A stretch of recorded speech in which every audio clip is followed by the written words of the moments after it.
So welcome everyone again to our Lake Calumet Trail virtual open house.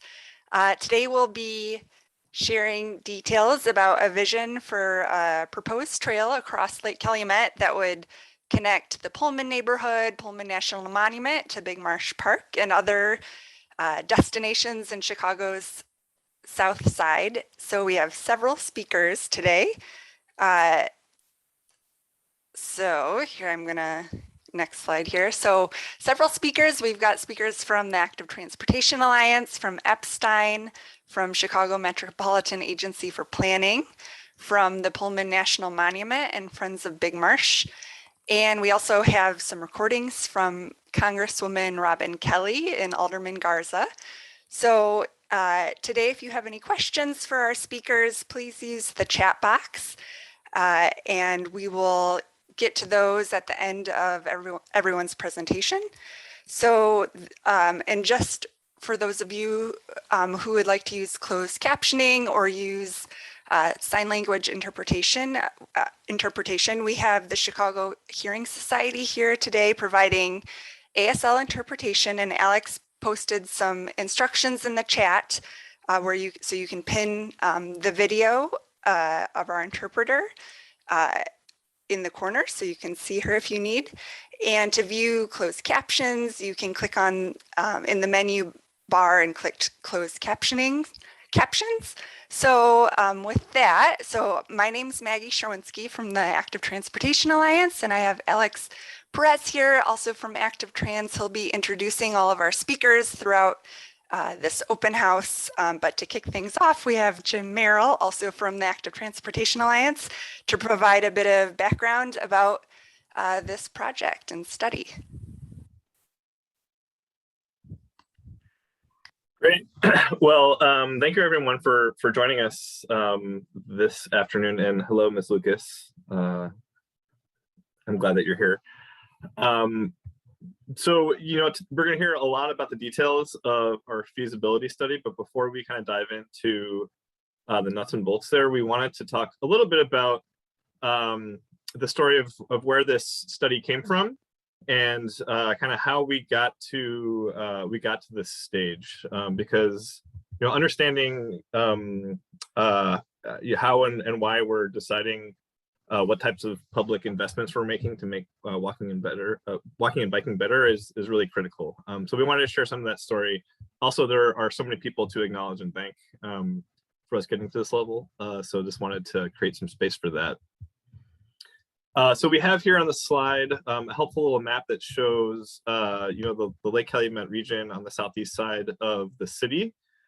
This is a map from a project we worked on in 2015, which I'll talk about in a second, but shows not just this Lake Calumet trail here, which is called Lake Calumet Bridge concept, but also an integrated network of kind of linking the southeast side with better walking and biking infrastructure. And so as we're talking about this project today, it's really important to understand that it's part of a network that has been developed and advanced by community members over a really long time and many years, and includes not just this project, but projects such as making it safe to walk and bike along 130th Street in the Riverdale community area. Ensuring that we make the Burnham Greenway safe and accessible as we work towards completing it. Making sure that accessing places like Big Marsh from the east is just as easy as the way we're talking about accessing it from the west here today. So this is part of a much broader kind of regional context that we think it's really important to keep in mind, because each of these projects is going to depend on the other if we're really going to use them to improve access to open space. And that's what this project is really all about. And I think it's important to acknowledge that this idea of improving access to and across Lake Calumet in particular has been shared by residents of the southeast side for decades. It's certainly not our idea, and it's not a new idea. But what this feasibility study is a chance to take a piece of this broader vision and see how it could work in reality. And the concept of walking and biking connection across the lake more specifically has been advanced by community members and organizations recently, notably by the Lake Calumet Vision Committee, whose members included a number of different community and civic groups, including Friends of the Parks, Open Lands, Southeast Environmental Task Force. Active Trans are part of the story. We became involved really when the park at Big Marsh, which if folks aren't familiar with, we're going to hear from Paul from Friends of Big Marsh later. And the South Side Trailblazers too. Thank you, Ms. Lucas. Yeah, that's the name of the coalition of residents that have been working on advancing all of these projects that I'm talking about. When we knew that the park at Big Marsh was being developed, it was really exciting to have this new eco-recreation and this new open space destination on the southeast side. But it raised an obvious question. It's a bike park, but how can you bike there?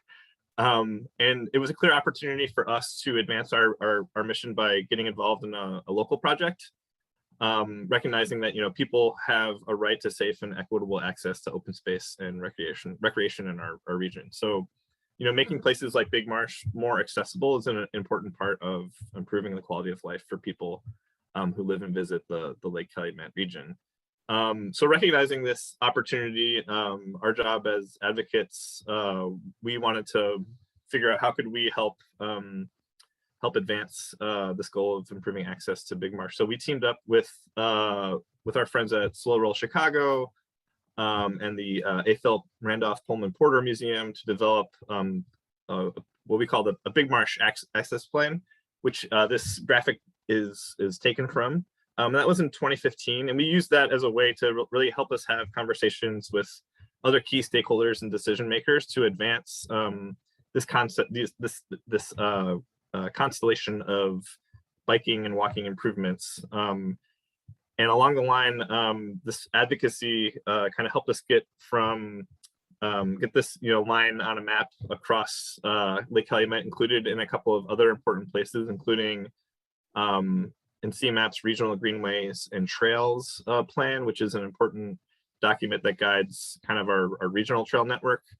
And also the Park District a few years ago developed what they called their Southeast Area-Wide Plan, which was an exciting look at linking a bunch of new and existing and under development park district sites on the southeast side, and thinking among a couple of other aspects, including transportation and access to these sites. So we were able to include a lot of these recommendations in some of these important public plans, which was a big step towards helping to move them down the pipeline and get them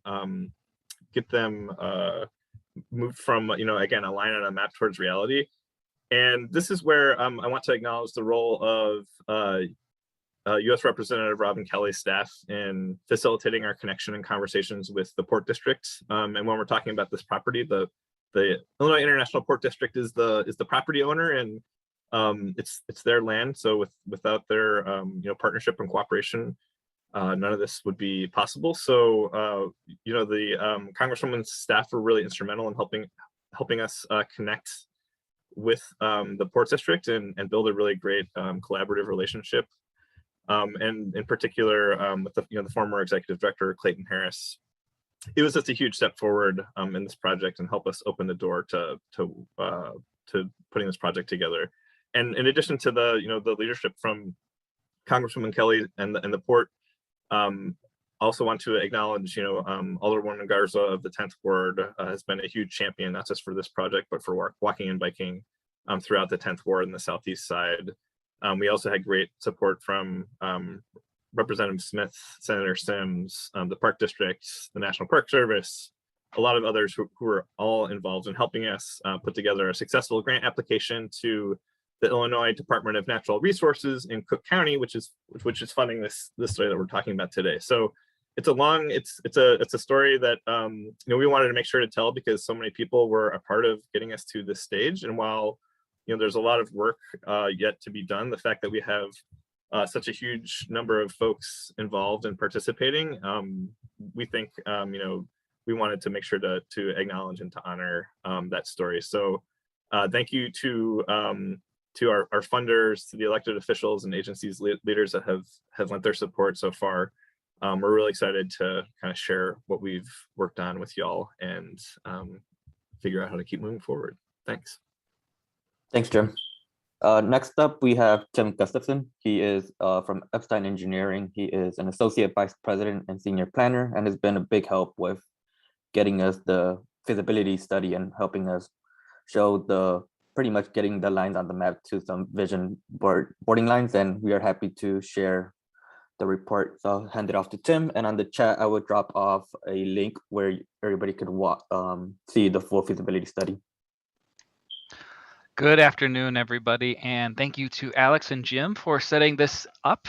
As they mentioned, my name is Tim Gustafson, and I am the project manager for the feasibility study on the technical side for this project. And I'm going to walk you through a very high-level overview.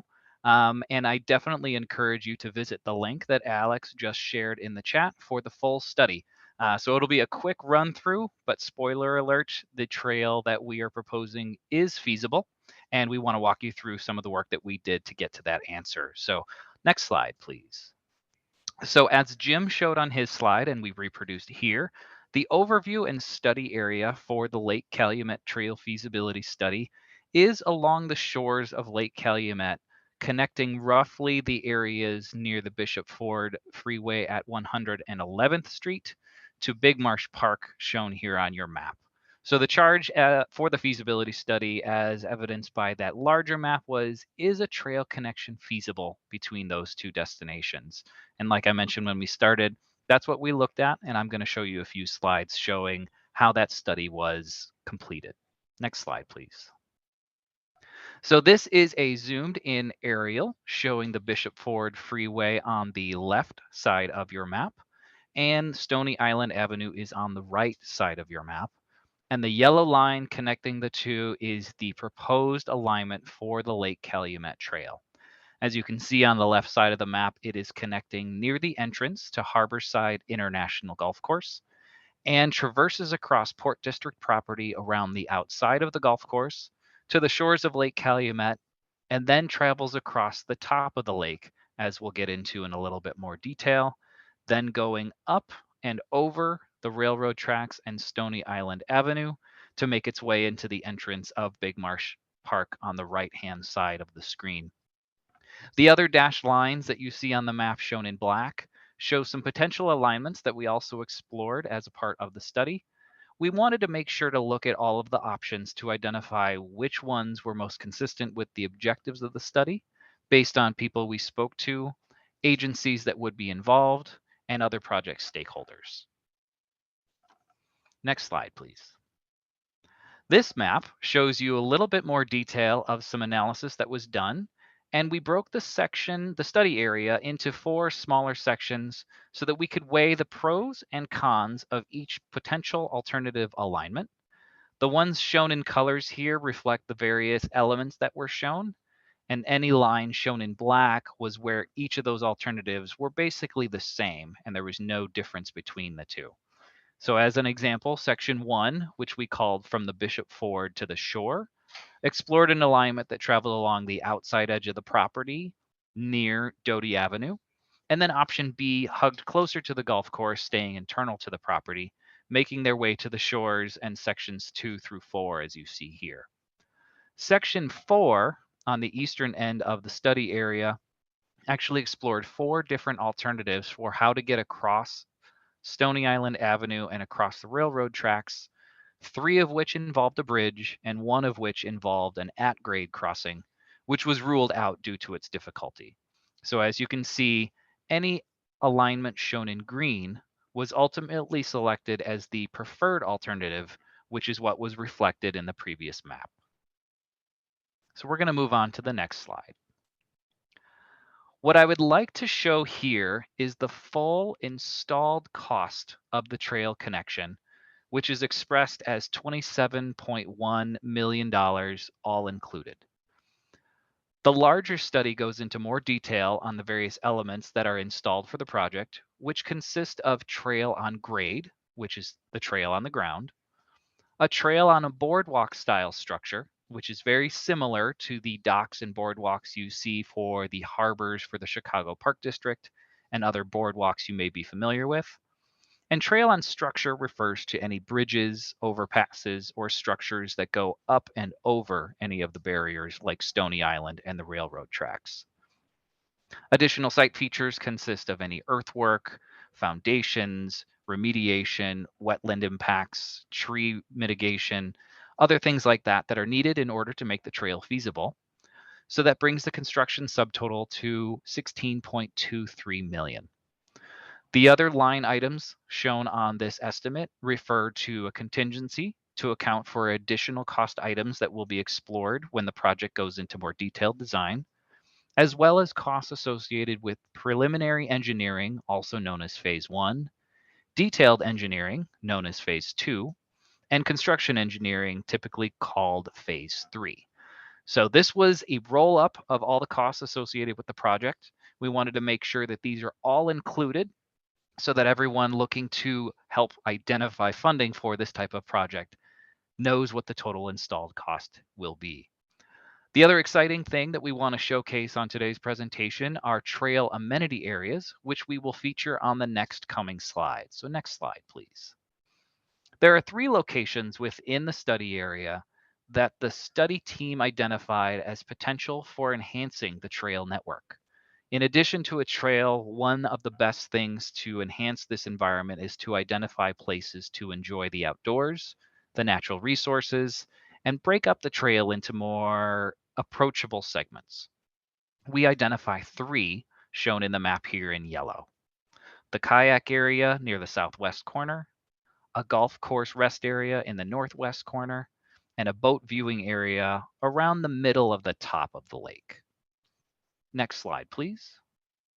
These amenity areas are shown with additional renderings of what these could look like.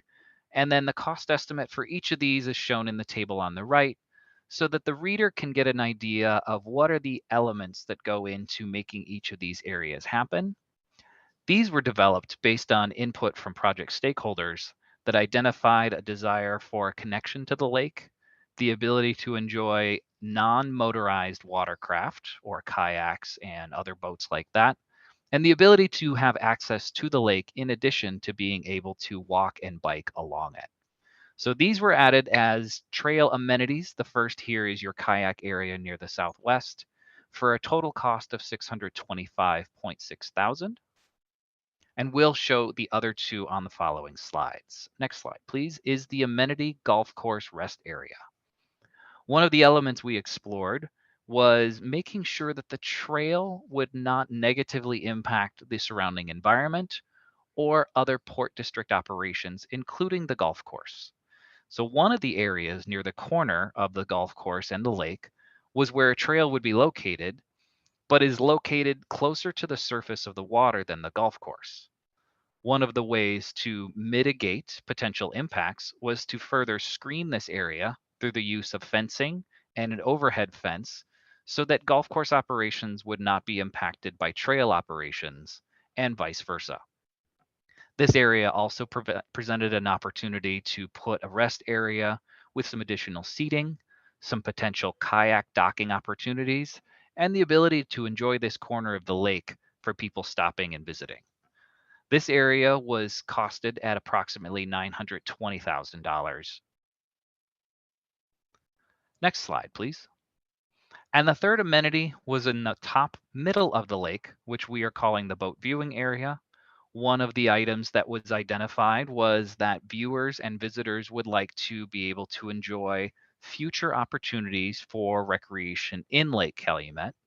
And in working with project stakeholders, identified the area in the middle of the trail at the top of the lake would be an ideal location for viewing things like boat races, passive recreation, and an additional rest stop with the ability to access the surface of the water, some additional bike amenities, some seating, a shade structure if desired, and some additional docking opportunities for kayaks. This area was costed at approximately $839,000. For each of these amenity areas, we do the same that we did with the trail, and we identify the total installed cost as well as a contingency and the cost for the engineering associated with each stage in order to complete and construct each of these.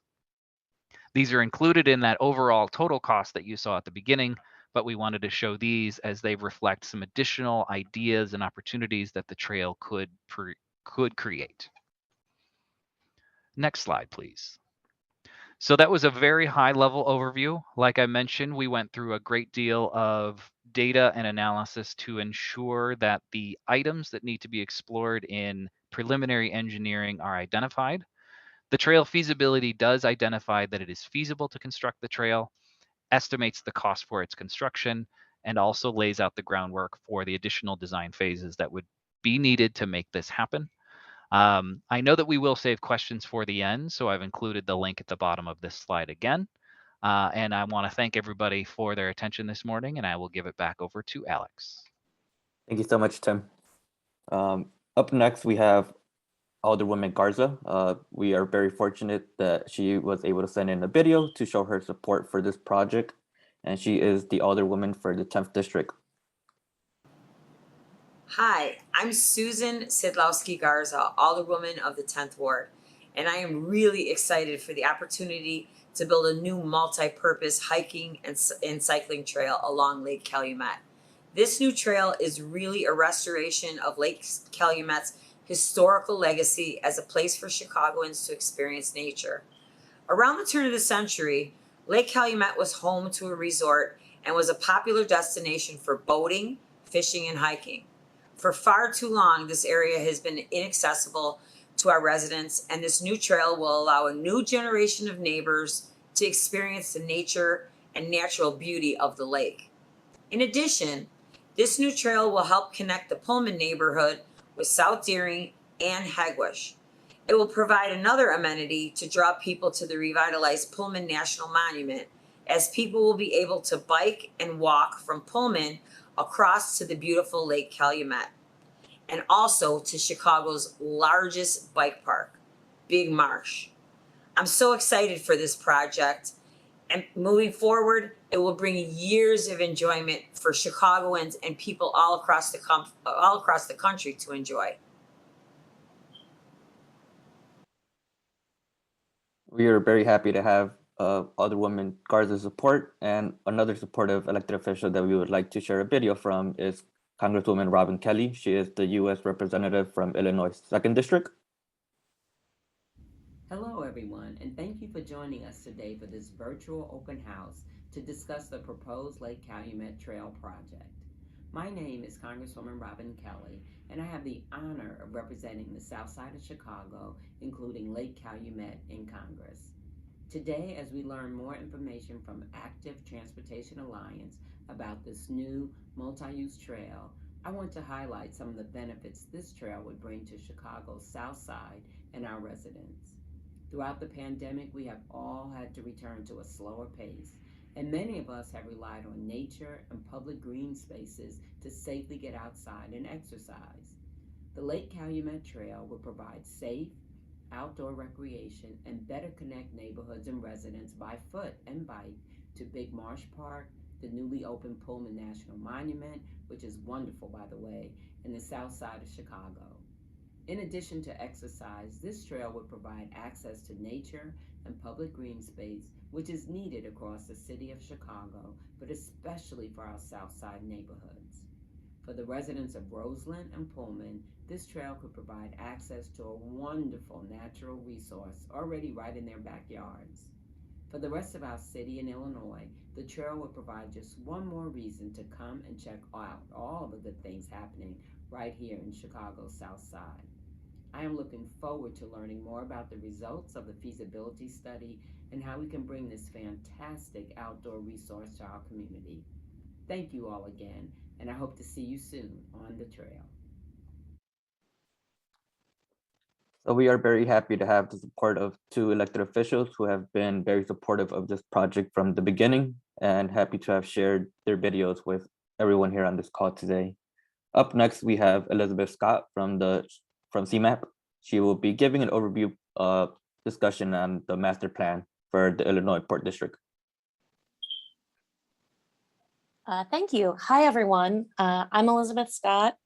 I'm a principal at the Chicago Metropolitan Agency for Planning, CMAP, and our agency, in partnership with the Illinois International Port District itself as an entity, has been working on a master planning project at the port alongside the trail feasibility study being led by Active Trans with Epstein and so many of you.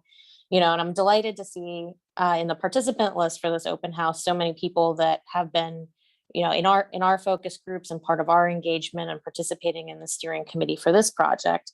So what I'd like to do today is just share a little bit with you about what is the port, what's happening at the port, and how does this trail piece align with that. And so I'm planning to show some photos and give you a little bit of light update, as well as share the insights that people shared with us about how they would use such a trail, which is definitely something that we're looking at including in this master plan. So yeah, next slide, please. So some study area photos have already been shown, but I'll just include one that kind of shows what is the purview of the Illinois International Port District, who is the owner of this facility. They have two properties, one at Lake Calumet and then one at the mouth of the Calumet River by Lake Michigan. These are Iroquois Landing and the Lake Calumet Terminal, sometimes called Senator Dan Doherty Harbor also.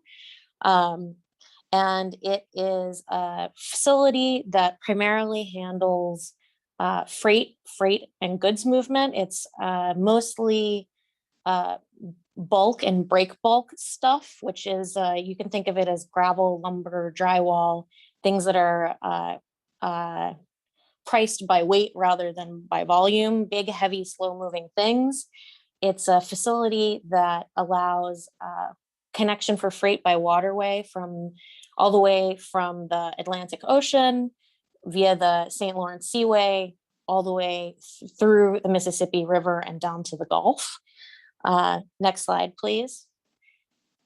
And so CMAP, with a lot of partners, has been working with the port for a couple of years now on a master plan that can help figure out how to better utilize their existing facilities and land in order to position the port to achieve more for its its mandate through state legislation is to provide economic development in the area, but all of the stakeholders involved are convinced that it's possible to do that at this facility while also providing workforce, community, recreation, and environmental benefits.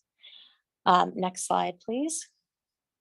And so just to give you kind of a sense of what we're talking about here, this is the Iroquois Landing facility. So you've got a lot of barges, ships, and these are the types of goods primarily that are coming in and out of the port. Next slide. And so the planning process that we've been working on started a few years ago and actually has been on hiatus for about a year because as Jim was mentioning at the beginning of this, a big champion for this work was the port's executive director, Clayton Harris, who left the port about a year ago now. But fortunately, I think this week or last week, the port announced that they had hired a new executive director. So we're ready to continue to move the work forward. But our planning process has included research, market assessment, freight and goods movement, environmental status, variety of different kind of planning baseline activities, and ultimately will include scenarios for different ways to develop the port. And then a list of capital projects and a master plan to carry the port sort of into the 21st century. Next slide, please. The short version of what our insights have been so far is that the port's biggest asset is its multimodalism. So it's where it's positioned is great for highway, great for rail, great for barge.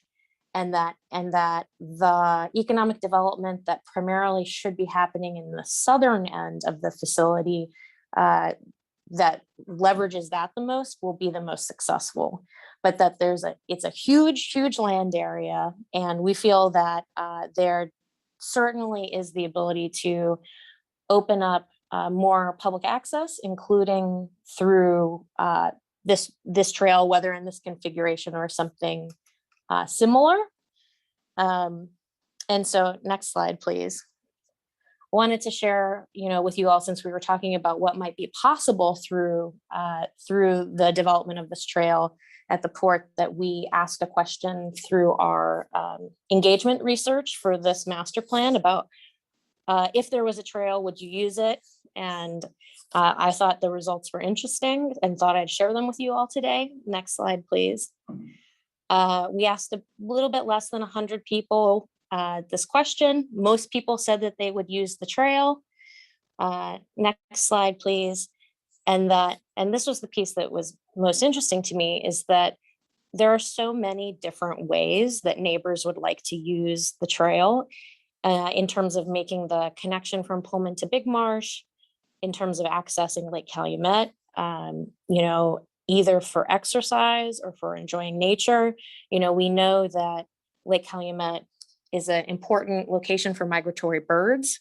So creating different opportunities for multiple ways for this facility to be used, I think is what we've heard in the engagement process for the Port Master Plan, alongside the work that Active Trans and Epstein is doing. And we're still working with the new leadership at the port and continuing the master planning process, but feel very hopeful and confident that there's a way to integrate and balance all these different uses to the benefit of the community and the benefit of the facility. And so next slide, more pictures. It's really beautiful, stunning, and would be so great for more people to be able to get in there and experience it. Our team is going to continue working, and we anticipate completing the master plan by June of 2022. And I'll put in the chat in just a second here how you can get more involved or get more detailed information if this is something that is of interest to you and that you'd like to participate in going forward. So yeah, and then the next slide is my contact information, and then our project manager, Dustin Cagliari's contact information. He couldn't be here today, but we're a team, and if you reach out to us, we'll respond to you. So we're very energized and excited about this and appreciative of being involved in the open house today. Thank you. Thank you, Elizabeth. And I've seen there has been some questions dropped in the chat box with some follow-ups from people. So thank you so much for people to take the time and answer some of these questions. And I will address them towards the end. We have one more panelist, Paul Fitzgerald. He is two more. We have Paul, he is Executive Director of Friends of Big Marsh, and he'll be talking about the connection that will be possible from Lake Calumet to Big Marsh Park. Hey, thanks, Alex. I'm really happy to be here today. I'm excited to see how many attendees are on this webinar. And I'm also excited about all the questions I'm seeing in both the chat and the Q&A. I think it all really goes to show how ready so much of us are on the south and southeast side to see these connections, and that we're surrounded by people who are knowledgeable in these communities and in where they want to go and where they want to be, and what we need to see to connect. Additionally, I just came from the 119th Street protected bike lanes. It was a ribbon cutting. They've been there for a couple months now in the West Pullman area. And just coming from South Shore to West Pullman, we're really starting to see the web of a South Side bike network, but I'm going to keep repeating those words, South Side bike network, until we can really celebrate that it exists. Anyway, so my name is Paul Fitzgerald. I'm the Executive Director of Friends of Big Marsh. Friends of Big Marsh is a 501c3 nonprofit organization which supports the work of the Chicago Park District through bike park development, fundraising, and community engagement. we could, you can move to the next slide. So folks have not been out here. They may wonder why is this a destination point for a bike trail? Well, it's Big Marsh is Chicago's wildest park. It's a 297-acre natural area on Chicago's southeast side.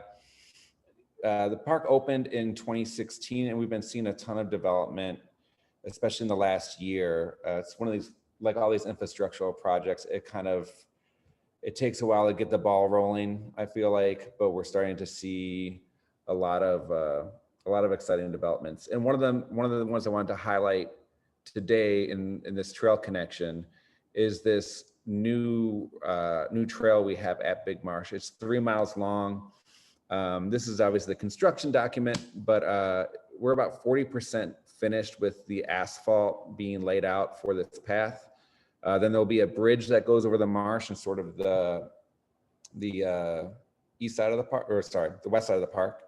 So that's going to take a little bit of doing as well, but we're already seeing sort of our initial group of birders and bikers expanding to more folks in the community who are looking for eco-recreation, access to nature, a safe place to walk and just be in nature and enjoy everything that is nature, you know? So I think that it's important that we note, so finally the Ford Calumet Environmental Center is now open. So please, everybody come on out if you can. It's open Tuesday through Saturday, particularly folks in the community, please come on out because it's been about 17 years in the making, but we do have an exhibit space as well as a bike shop with rentals. You can go ahead and move to the next slide. There's a lot of words on this one, but what I really want to highlight is that Big Marsh as a hub in the middle of the southeast side, it's we're surrounded by a lot of the Port District land as well as MWRD. So it can be challenging sometimes to find these trail connections, even in this kind of growing South Side bike network. So I rode yesterday from 111th and Corliss to Big Marsh, and it was 4 miles. People are noting the type of roads that they know that I rode on to get here with Doty's, like this bike trail would reduce that to about 1 mile, and obviously be filled with wonderful amenities. We're also working on, and this is like it's not early for prime time because Invest and Cook announced that they're supporting it, but we are going to be engaging in a feasibility study similar to this project on the east end of the park. We're interested in how we can connect Big Marsh to Indian Ridge Marsh via 116th and Torrance. So I think that when we talk about East Side, Hegwish, South Deering, the residential parts of South Deering, it's really important that we call out that it's a potential access point. We also have other natural areas that we connect to and are adjacent to. Chicago Park District has recently entered in leases for the wonderfully named Dead Stick Pond, as well as the Torrance Avenue SEPA station. So there's a lot of conversation about what riverfront access will look like. And then of course we have all the neighborhoods. I see Riverdale in the building with Ms. Lucas. South Deering really has 3 residential neighborhoods: East Side, Hegwish, Riverdale. I said Riverdale twice, but so I think it's wonderful that we have this park project. Obviously, I'm a Big Marsh cheerleader, but I think that it's also very strategic that we look at this not just as a park with a cool pump track and soon to be a big hill with trails on it, but also really a hub, a place that you can cut through on your way from connecting the Pullman National Monument District, including the 8th Earl of Randolph Pullman Porter Museum, on your way to the William Powers State Recreation Area. And Tim, maybe I named Riverdale twice because I was naming both the neighborhood and the town. I'm gonna go with that. You can move on to the next slide. So one of the key things that we're doing at Friends of Big Marsh is really working on that community engagement. Big Marsh is a Chicago Park District project, but we do try to figure out how we can fit in a way that do the things that the Park District doesn't do. And what's really wonderful to see is the middle pictures are After School Matters bike ambassadors, but everybody else is independent cycling advocates on the southeast side we see here. So, it's really a way this industrial block in the middle of these neighborhoods has kept so many neighbors separate for so long. So it's great to see people come out to the park. It's great to see people planning rides, whether they're environmental justice, peace themed. I mean, everybody has different causes that bikes have been plugging into. You can move on to the next slide.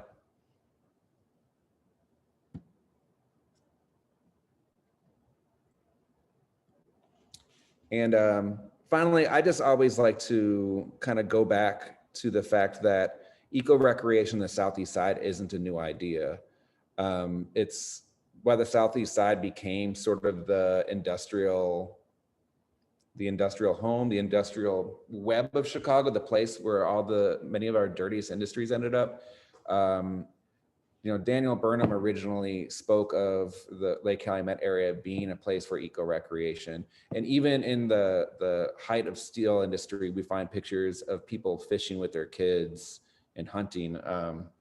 I guess that's not eco-recreation the way we usually mean it, but I think, people's interests evolve. And I think that, fishing in the region has been going on for hundreds of years at this point. So it's just exciting to see all these projects move forward. And I don't see any other questions. I don't think that pertain to me. So feel free to ask me questions in the chat though. Again, I'm happy to be here. I'm really excited to see this project moving forward, as well as all these southeast side projects. Thank you. Thank you so much, Paul. And just to reiterate, if you have not been to Big Marsh Park, I do encourage you guys to go check it out. It is an amazing, beautiful park for everyone to go explore and see. Next up, we have Sue Bennett. She is the Assistant Superintendent for the Pullman National Monument. Thank you, Alex. If you want to do the next slide. I wanted to talk with you all this afternoon about time and hope. Time and hope. So over 140 years ago, George Mortimer Pullman and his company acquired property along the shores of Lake Calumet to fulfill a vision. A self-made billionaire, George Pullman wanted to consolidate his rail car manufacturing, and he had a bold vision that he installed right on the shores of Lake Calumet. He said, I'd like to make rail cars affordable and luxurious. I'd like to also build a town with amenities for workers and provide worker rental housing. And the third part of his model was a service. He wanted to provide cars to rent to railroads and also provide the onboard exceptional staff. So really it was one business with three separate business models to it: the making of equipment, the running of a town, and the providing for onboard service staff. And as you might know, one of those things, the providing of housing in the town, got him into trouble in the 1894 strike. There was an economic depression in the country at the time, and the Pullman workers in the manufacturing walked off the job around the country through the American Railway Union in solidarity with others that were disenfranchised with railroads and labor situation. They stopped moving rail cars, and so commerce stopped at that time. That's sort of the nexus why the National Park Service got involved in the preservation story and why that's a national story. Not only that labor era, but a secondary labor era. Those onboard service folks, particularly the African-American workers, could not participate, for they were not allowed representation in the unions. And so that's a secondary theme, along with urban planning.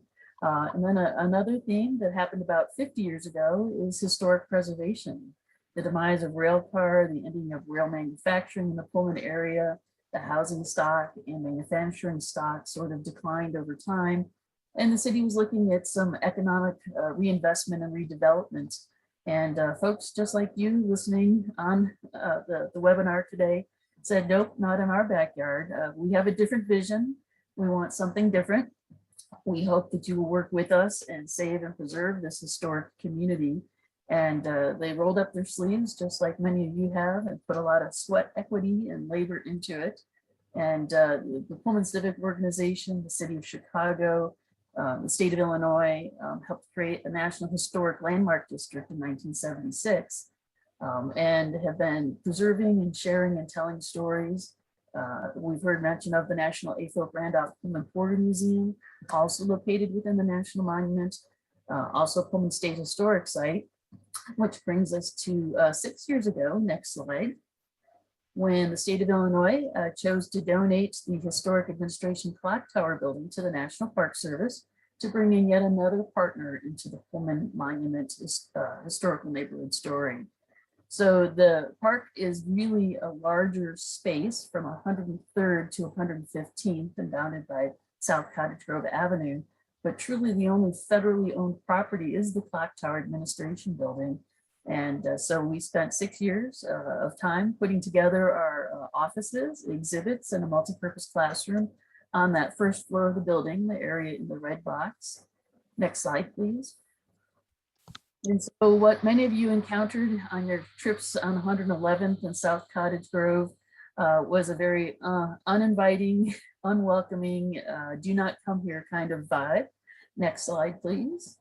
And we're happy to say that this past Labor Day, with a lot of work and a lot of support and a lot of hope and a continued championing by city, state, federal, nonprofit, we were able to take the fence down, peel back the gates, and let the public come back to their state historic site and also now their new national park site. And just wanted to share that, you know, it's wonderful to see that transition. The gates came down on Thursday night and slowly and gingerly community members on bicycle and strollers and joggers dared to step onto the new sidewalks. And it's truly wonderful to see an area that's been offline come back online for the community and for the public to be able to enjoy.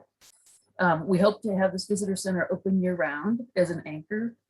It should be available during the summer months from 9 to 5. In the winter, we may have some shorter hours. The grounds, of course, are operated by the state along with Hotel Florence and are open from sunrise to sunset. We hope to be an anchor to talk about not only the history of the Pullman labor story and labor issues, but in urban planning, but also to be a place for connecting with some of the bigger Park Service values, green spaces, healthy parks and healthy people, planned industrial communities, our connection to Marktown and Gary as planned industrial communities at different eras of history. We have been working closely with the Calumet Heritage Area in the hopes of developing this whole plaza and area into the Calumet National Heritage Area, linking Indiana Dunes National Park to Pullman National Historical Park and all of the opportunities there in between. Next slide. So you can see we're open for business. We're ready for old and new. There's our bike lane that's been placed along 100 or South Cottage Grove there. We also had an old-timey car parade that went by. And so next slide, please. We did want to share that the work is not over. We've got a new picture of the sign up on the Bishop Ford, which is a barrier. It's not a surprise. There's folks that live in an urban area that many of our interstate systems were pushed right through our wetlands and disadvantaged and funded economically blighted areas and become barriers to access. And so we've got a ranger trying to figure out how to get across the Bishop Ford. Am I going to take that bridge across 115th Street? Can we get across Lake Calumet? Can we get over to the Big Marsh Park? And that's where I wanted to leave you with hope. Many of you have been in the trenches for decades to improve access and green space and bike, hike, walking areas, improvement to the roads, improvement to safety. And so we're living proof that it can happen. Continue to do the good work that you're doing. And please continue to support this wonderful project. Thank you. Thank you so much, Sue. And as much as I am a big fan of the Big Marsh Park, I also encourage everyone to go check out the Pullman National Monument as well. Next up, we are going to be talking about next steps. So this is some questions that we want to present to the panelists. And kind of the first question is, what are the next steps? We are kind of here. We have a lot of momentum here at the chat, people that are attending, our panelists. So how can we keep the momentum moving forward together? Thanks, Alex. And I'll go first on the technical side. As I presented at the very beginning, it is feasible to construct this trail, but I'm sure all of you saw that there were dollar signs associated with the trail's construction. Um, One of the things that I think was really important as part of this study was to identify that this is a facility that is providing access to publicly accessible land that is maintained and owned by the Illinois International Port District. But as you all know, the Illinois International Port District serves everybody. And as Sue and others have identified throughout the history of the Port District, by restoring this access, making it a publicly accessible facility, that also means that there is the opportunity to pursue federal transportation dollars for a trail of this nature. So the reason we split out the cost into those various phases is it allows the city of Chicago and all of you as stakeholders to pursue this project and use federal transportation funding to pay for a portion of it. Trails of this type can be constructed and designed using federal transportation dollars if a certain process is followed. So the first stage beyond this is entering into what's referred to as preliminary or phase one engineering. That's a much smaller number than the 27 million. Phase one engineering is closer to 1.4 million. And by finding opportunities for that really helps to set off what we consider to be the first stage of true implementation. So I think when asking for what the next step is, I would say on the funding and design side, pursuing phase one engineering is definitely the next step. The report identifies what should be explored in further detail. And I think that this is a great example of taking that type of a project to the next level with the leadership from the Port District, perhaps the City of Chicago, Cook County, and all of the other stakeholders that are identified in the report. So I think that's definitely a good opportunity that should be pursued.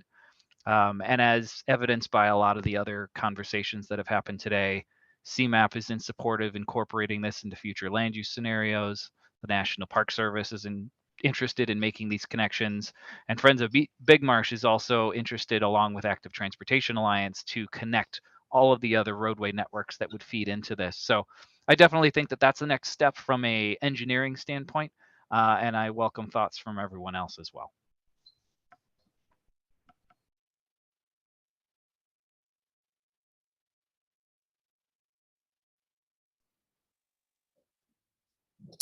Tim, I think that's absolutely right. One thing we should note, though, while we're here with everyone who is excited and energized about the possibility of this, is that there has been some leadership change at the port, so the port itself is going to need to decide to pursue this, and I think that there's a very good case and lots of people who are energized about it, but that is a step in this process that we'll all have to walk through, to move it forward.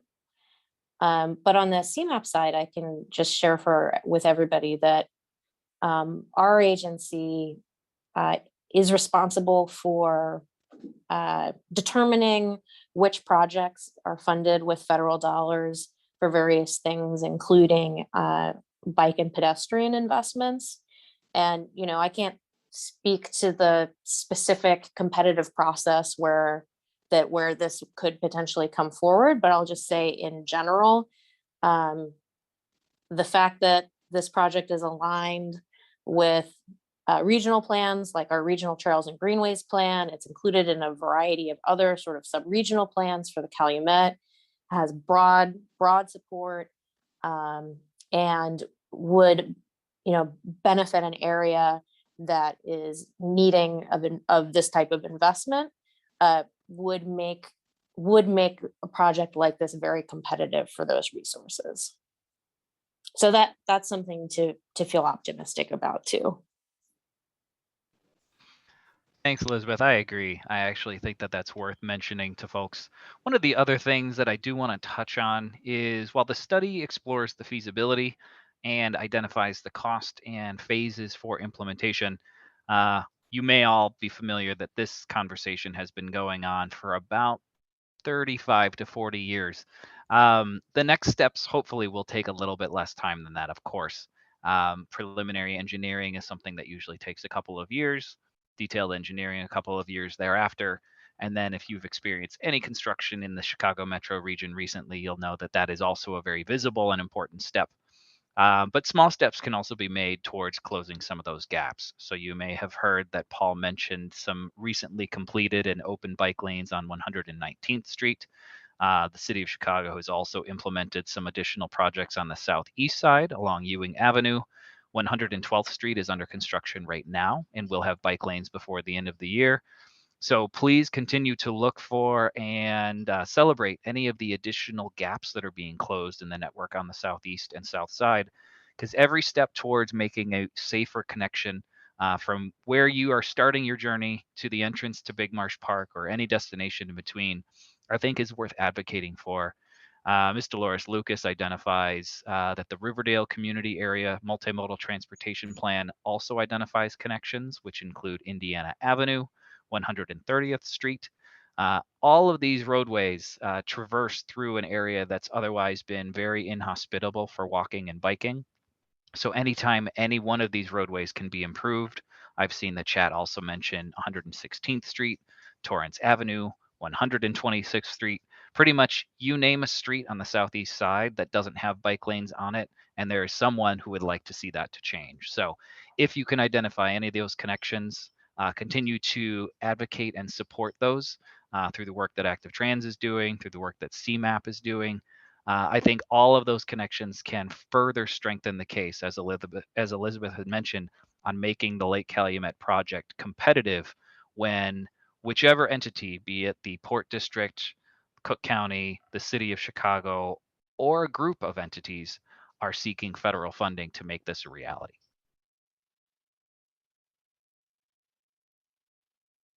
Thank you, Tim and Elizabeth, for providing some next steps. We're kind of running low on time, so we do want to take the rest of the time just to get through some questions and answers. And just as if you have to leave, we are going to be posting the recording of the video on the Active Trans Lake Calumet webpage. So if you do have to leave, you can watch the remaining or the full video at the website that I have just dropped. So I'm just going to go through some questions that haven't been answered yet.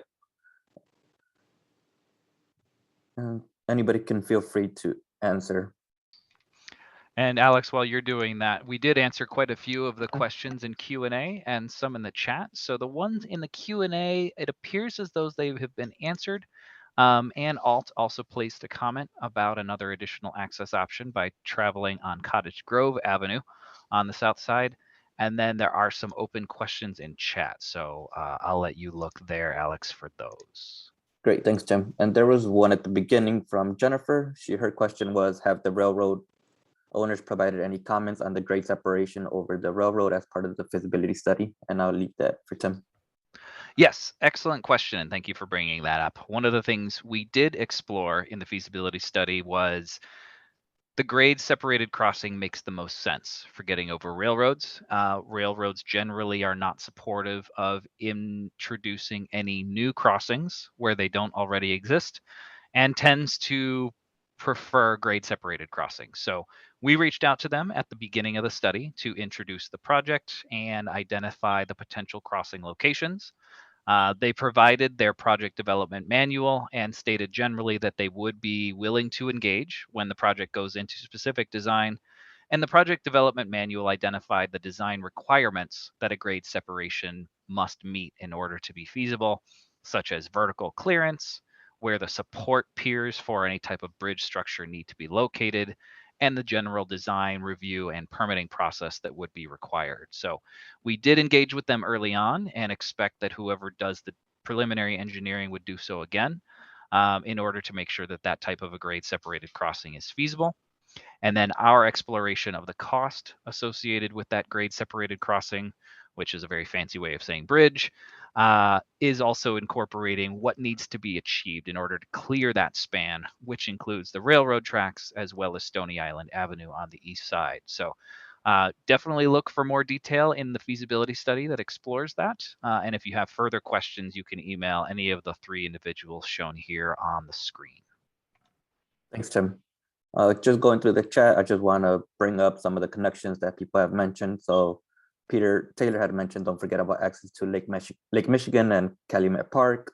Other connections include the Major Taylor Trail as well. So we definitely want to bring all those connections as well as part of this project.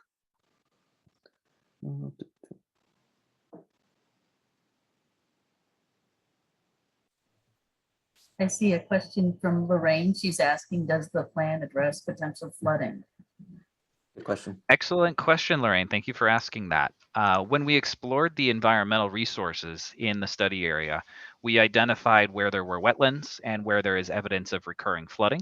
If you recall from the brief moment I spent on the sections that were analyzed, on the west side near Doty Avenue, there was an alignment that actually traveled along the outside ditch along Doty. This was one that was explored, and then ultimately we chose the other one due in part to the fact that that area would be likely to flood. That's for the trail that is on the ground. For the trail that travels along the boardwalk, one of the things that the study goes into more detail is how to allow the trail to rise and fall with changing elevations on the lake. So the lake's water elevation does change over the course of the day, month, and year. This trail boardwalk design takes that into account and allows the trail to flex between land and water to account for changes in water level. Other more detailed changes in water and periodic flooding due to rain and things like that would be something that is explored in more detail in the subsequent design phases. And then one more question for you, Tim, from Lorraine. She said, perhaps this is the engineering phases, but do we know about environmental conditions or if there are any CAP or remediation needs? Do we know if the Park District is okay with kayaking as well? Excellent question. I'll answer the environmental and then I'll speak to kayaking second. So yes, preliminary investigations into environmental conditions were considered as part of the feasibility study. I believe that's chapter 4. We identify where there is the potential to have contaminated soil. We identify where there are natural resources, including wetlands. And then we also did a preliminary review on whether or not there is the potential for threatened and endangered species within this area. All of those items need to be documented in more detail in order for the project to be eligible for federal funding, which is pursued in phase 1. But we did do a preliminary screen so that when that study begins, whoever's working on it is well aware of what investigations need to be conducted. So to answer your question, I would say, yes, we did a preliminary screen to see what is likely, and that would be explored in more detail in phase 1. To the second question about kayaking, federal waterways are governed by the Army Corps of Engineers and the United States Coast Guard. So access to these waterways is governed by those entities. The discussions with the Port District at the time of this study involved the ability to introduce non-motorized watercraft or canoes and kayaks into the lake if access could be provided. Currently, there is no way to get into that water as it currently stands. The nearest boat launches are actually in Cook County Forest Preserves quite a ways away. So it is feasible, it's just not currently accessible. Any further restrictions to water activity would be based on coordination between the Coast Guard, Army Corps, and Port District. And we chose not to get into that detail for the feasibility study, but it is definitely a question that people have raised quite a bit. And I know it's come up in some of the land use planning scenarios that CMAP has worked on. And Tim, I can just add that definitely something that we are looking at as part of the port planning itself is potential for non-motorized craft there in the northern portion of Lake Calumet, which you call the Hammerhead, which is a fairly colorful name, but there's, the part closest to the golf course is not dredged. So it's not very deep and it's not going to have freight activity in it. It doesn't have it now. It's unlikely to have it in the future. So there is, I think, some opportunity to look at that. There remain some water quality issues that would need to be addressed over time. But also just thinking more in depth how to create and preserve that balance between the industrial users and the recreational users, just because we really shouldn't have people kayaking near barges, but I feel certain that there can be space for both. Thank you, Elizabeth and Tim, for answering these questions. We are a little bit over time. Thank you so much for those of you who have stayed beyond the 1 p.m. mark. I don't see any more questions. So I just want to say thank you to everyone for joining us. If you want to learn more, you can visit the Active Trans Lake Calumet website. We will be posting the video there, so you could share it for people who were not able to make it today, or if you want to see the video again. The Active Trans staff who have been working on this project are on the screen. So if you ever want to contact any of us to learn more, set up a follow-up meeting, feel free to message one of us and we will get back to you.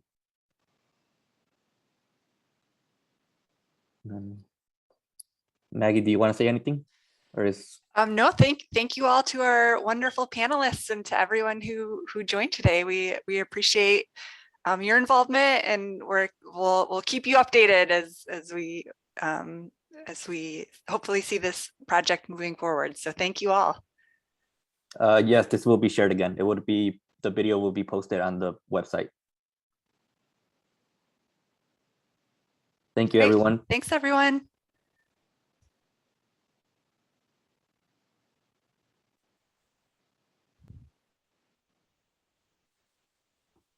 Thank you. Thank you so much. Thank you. Thank you, Elizabeth.